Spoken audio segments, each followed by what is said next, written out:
They're living in shelters. They're surfing from couch to couch in their friends' homes.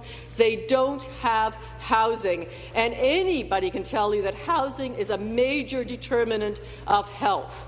If you don't have a house, you don't have a job. If you don't have a house, you don't live long. That's the reality. Who else supports inclusionary zoning implementation? Well, just about everybody in the housing advocacy community. All 134 different groups have come out with various recommendations around inclusionary zoning. Certainly the Ontario Nonprofit Housing Association has brought out a specific report talking about implementing inclusionary policy to facilitate affordable housing development in Ontario. So again, it's a very simple little bill. All it does is sets aside, or actually changes the wording on one small piece of the Planning Act so that municipalities can do what only some might want to do. Not all might want to do that, but some at least can move forward on this file. And I certainly have assurances from some of the bigger municipalities that they would do just that if they were given the tools to do so. So that's what this bill is about. And I know that there's not a member here that isn't touched by the issue of homelessness and the demand for housing in their riding. I know that. And I know that the government, for example, is doing ongoing consultations as we speak about the issue of housing. So it is certainly in the government's best interest to have this piece of the puzzle put into place. It's certainly in lawyers' best interest who are trying to work for those advocates for housing. It's in their best interest. It's certainly in the best interest of housing advocates, and ultimately it's in the best interest of those children, like the ones I just described, who live in RVs and go to school from there. It's certainly in their best interest because it would free up units. The other aspect of this, which is wonderful, is it really fights against NIMBYism.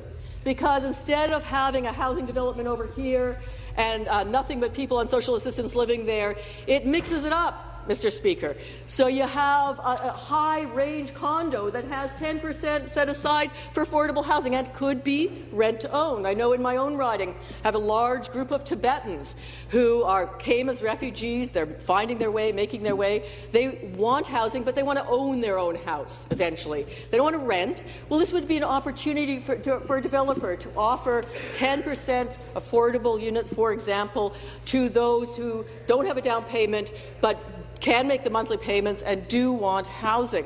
So again, it would answer many of our needs. The Star editorial of the other day, 2 days ago, talked about the huge bureaucratic nightmare that goes into trying to get a housing project up and running in this province. And it's true. It's a nightmare to try to get a housing build. Ask any church that's trying to get involved in this.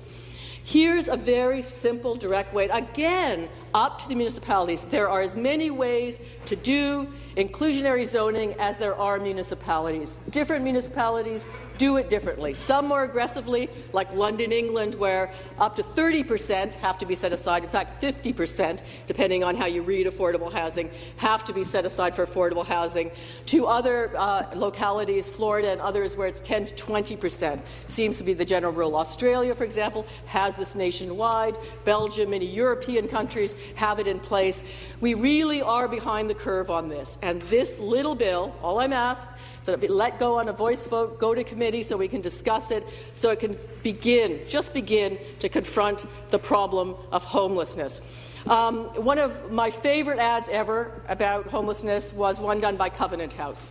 And I don't know if members remember this ad. It was in bus shelters, etc. It was a picture of about a 2-year-old in a bus shelter. And it said, how young do they have to be before we give a damn? And that's what it's come down to, particularly in our big cities. We are used to, unfortunately, we have become inured to, unfortunately, stepping over bodies on our streets.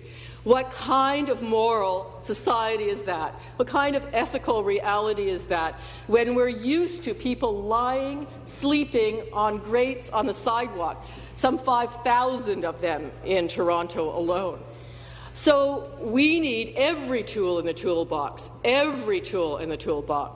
to confront this. We need new bills, we need rent supplements, we need money, as I know has been forthcoming, at least to some extent, to Toronto community housing, and we need inclusionary zoning.